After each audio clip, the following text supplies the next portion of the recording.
Skyrim is a massive video game with an enormous amount of content and enough side quests that even the most hardcore completionists will struggle to get everything finished. In fact, it's estimated that 100% completion would take over 200 hours. But what if I told you that this game was originally even bigger?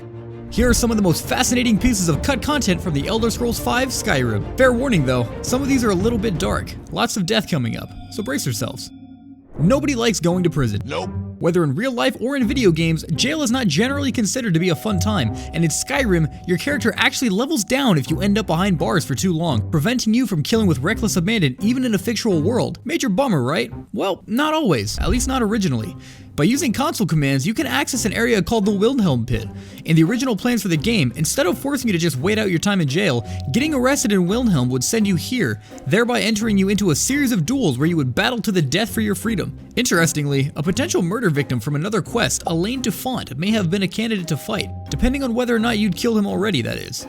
In hindsight, maybe letting only the most violent and dangerous people leave prison wasn't too great of a plan on Wilhelm's part, but it sure would have been a lot more entertaining. As it is though, you're stuck with paying your bounty, waiting it out, or breaking out. Man, who would have thought prison would be such a drag? Speaking of violent murder for your own personal benefit, the Daedric Prince Boethia, ruler of conspiracies and assassinations, originally had much bigger plans for the player.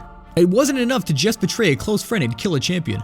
After granting you the ebony mail acquired from the quest Boethia's calling, the prince was supposed to give you an entirely new objective, assassinating the Jarl of Solitude, Elisif the Fair. Pretty tall order for some rando you just pulled off the street, but okay. Of course, they'd make it harder than it needed to be, classic Daedra, by spreading rumors out of an assassin coming, making the Jarl paranoid and causing her to lock herself in her quarters, and consequently causing the entirety of the Blue Palace to go into panic mode. Now you've got to commit murder with a guard watching your back at all times, which many would argue is the hardest possible way to commit murder. You would need to make a friend, an ally from within the palace, and convince them to escort you instead. From there, you could convince them to let you into the Jarl's chambers or steal a key from a servant, and once you're in, you're home free. Once Elisif is dead, Boethia would speak to you through her corpse, again, classic Daedra, and tell you that you've finally earned the right to keep the ebony mail you earned. Thanks, Boethia.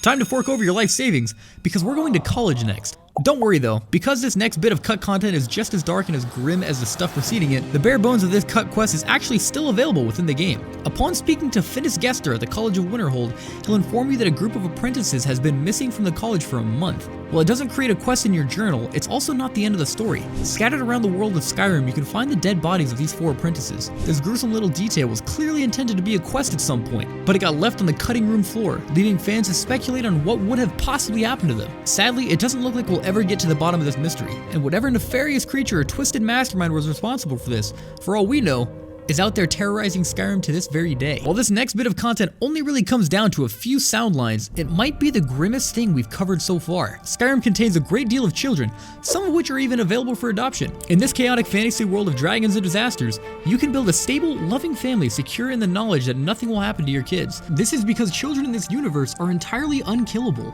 And that makes sense, right? Who would want their laid-back Skyrim session to take such a dark turn? Well, apparently somebody over at Bethesda did once, because buried within the game's audio files, there are a handful of unused effects, death grunts, and zombie sounds belonging to children. It's no surprise that these were taken out, but we have to wonder why they exist in the first place. Part of an especially grim quest maybe, or maybe that was just an ordinary feature. That casual. Whatever the case, these effects and all of their accompaniments being removed from the game was probably for the best. Let's move on to a slightly lighter topic, war. The Civil War raging through Skyrim is one of the more well-known elements, and its effects ripple out through the entire game. You're able to choose either side, the Renegade Stormwalkers with the stability-oriented Imperials, and due to your universally recognized status as main character, whichever side you pick will ultimately win the war. But it wasn't always that way. While there isn't much detail available about the full extent of cut Civil War content, what we know for sure is that once during development, it was planned for your side to be able to lose. Presumably, this would accomplish but the same result as just siding with the other team, which might be why it was cut. But it would have still been really interesting to have the main character be on the losing side.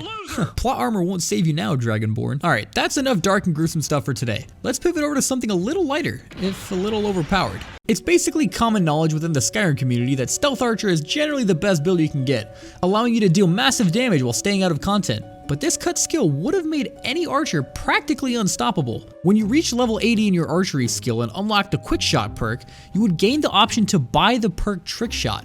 One look at it and you can see why it was left out of the game. It has a 20% chance to disarm your opponent, fire fast enough, and you'd be practically guaranteed to leave your opponent defenseless, allowing you to just keep piling on the damage. Despite its removal, there are mods that restore this perk to the game, so if you've already got a high archery skill and feel like absolutely decimating your opponent, you can install it right back and experience power unlike anything the devs intended for players to ever access. Finally, something that's just a little bit silly to end things off on a lighter note. Most people who have played Skyrim are familiar with the Draugr enemy. The reanimated skeletons show up frequently in the first real side quest of the game and can wipe out a new player if you're not careful. That is not, however, the focus of this cut content. It's just the reason why it's so puzzling. Amongst the unused models and textures of Skyrim, there is a bug. Yes, you heard that right, a bug with just 2 eyes for some reason and little pincers for a mouth. That is called within the game Draugr Melastatic. Can you spot the resemblance? If so, congratulations, and you seriously need to get your eyes checked. No one seems to know exactly what this little fella is, why he's in the game, and least of all, why he's labeled as a hulking undead monstrosity. He's just there, doing nothing and confusing everyone, and you know what? I respect it. It's easy to lose sight of what a dark game Skyrim is sometimes, and so much of its cut content serves as a reminder that death and destruction lurk around every corner of this magical world. But it's not all bad. You can get married, have a family, and in contrast to the developer's original decisions, your children can't in fact be horribly murdered. While the game we ended up with might be a little smaller than what Bethesda initially intended, it's also a little less grim. So if you're angry at what could have been and wasn't, just remember that it also could have been a heck of a lot darker. Hopefully this video ended up being more entertaining than depressing, and if it's any consolation, at least you didn't have to assassinate any emperors or lose any wars. See you next time.